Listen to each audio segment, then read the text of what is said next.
Hello, in the last video we had a look at the discriminant and what its role was, and the summary was presented over here, that if delta is less than 0, the discriminant is less than 0, there are no real roots. If the discriminant is equal to 0, there's one real root, and if the discriminant is greater than 0, there are two real roots, and that's kind of what it means for the graph. So let's get into the first example, which is exercise 3I, question 2a. Now the instructions for question 2 are: without sketching the graphs of the following quadratics, determine whether they cross or touch the x-axis. So have a look at the graphs here. Do they cross or do they touch the x-axis? So what we're trying to do without graphing is just determine whether it's a bouncy or whether it's a cut through. To do that, we simply need to calculate the discriminant and determine whether it's equal to or greater than 0. So let's go. I quite like writing down the values of A and B and C first, because then I can just keep on referring to those three values rather than looking at the function. So I've got A equals 1, B equals -5, and C equals 2. So the discriminant is equal to B squared. I'm not going to write down the formula. I'm just going to go straight for it. B squared minus 4AC. And then I'm just going to do it by inspection from this point on.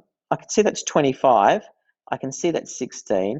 It's not that hard to work out what the answer is, but I can just go 25 minus 16. Well, that's positive. It's not 0.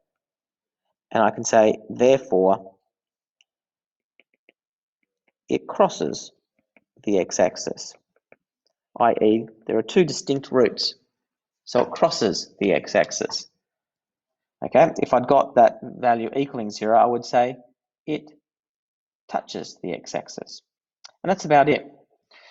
That's it for this example. I'll start a new video in a moment, but I just remembered I forgot something from the previous video. It's not a massive thing to talk about, but I also meant to say that also if delta is a perfect square,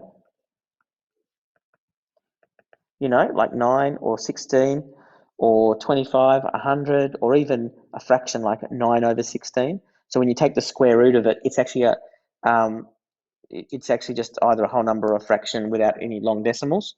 So if delta is a perfect square, the roots, solutions, the x-intercepts are rational. Now, rational means they can be written as a fraction. Remembering that all whole numbers can be written as a fraction by putting it over 1, like 12 is 12 over 1, or 24 over 2, or whatever else.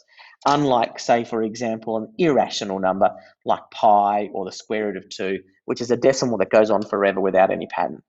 So they're irrational numbers and everything else is rational. So if delta is a perfect square, then this will be the square root of a perfect square, which will be just a simple number, and therefore the whole thing will be rational. But if this ends up being, if b squared minus 4ac, for example, ended up being 2, then you'd have negative b plus or minus the square root of 2 all over 2a as your two solutions. Irrational, and therefore, you know, you can only do a decimal approximation. Okay, that'll do for today's video.